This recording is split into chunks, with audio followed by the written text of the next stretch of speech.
If you find yourself with a camera in your hand and want to learn how to use it,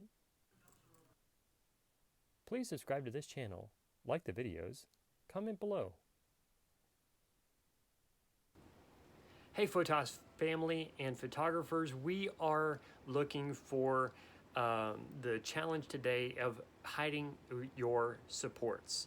So to hide your supports, for instance, I would be shooting product in the studio years ago, and I would set a baseball or some ball on top of a ring so that it would not roll around, right? Important thing to do so that you get the specific aspect, the specific signature, the specific side of the ball that you're looking for.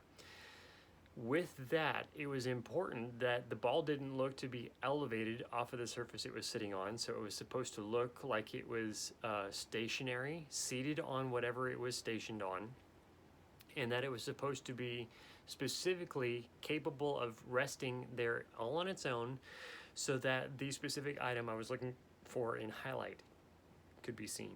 Excuse me. The hiccups just came up, and I don't know why.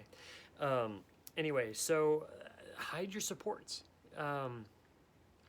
Find a way so that the ball may actually rest on the surface that you're shooting it on, but the ring is not hidden. So if you're looking at the side of what my set would have been, this would be the set top, and the ball was sitting over here. So I would be shooting from kind of up in this corner on the ball so that the edge of the ball would hide the ring that was sitting back here, keeping the ball stationary. Other times I shot a more direct angle, as if the ball were at my eye line, so that I could see the bottom and the top of the ball all at the same time. As far as the edges, I guess you could call it the silhouette of the ball. So that made it impossible to have that kind of support ring underneath so it wouldn't roll away. Well, there are other things.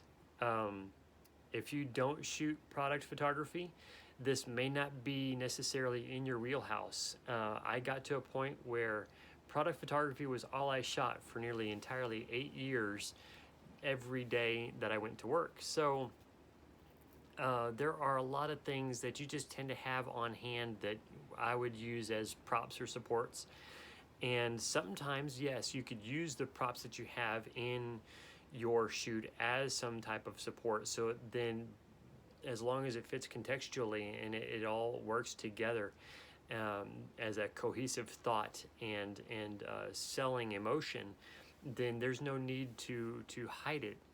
In essence, you're really working to allow the prop to hold whatever your product is without obscuring it by shadow from one light direction or another. Hide your supports. So let's specifically take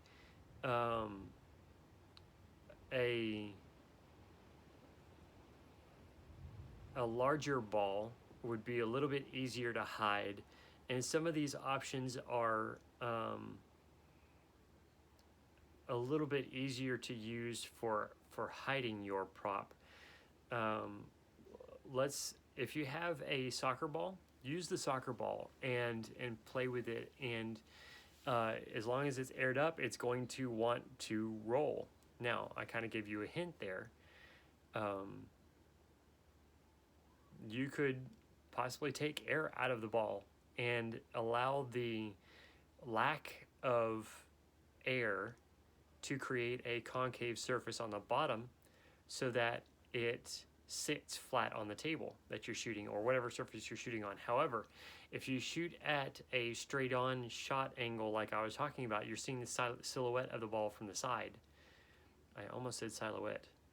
That wouldn't have been right. If you're seeing this side silhouette of a ball and the deflating of the ball isn't possible, then you need to make sure the ball is properly inflated so it looks full of air, and then you can use some other support another way. Be creative. You don't always have to use supports that have to be hidden, but at the same time, even if it is a prop support that doesn't need to be hidden, make sure it doesn't look like it's only there to prop your ball for stability support. Thank you so much for watching. We look forward to seeing any of your images you want to share with us in the comments with a link to whatever website or portfolio you have. and a thumbs up for this video and how it has challenged you to learn and grow and level up your skill. If you are not yet a subscriber, we would love to add you to our Photos family. Thank you so much. God bless.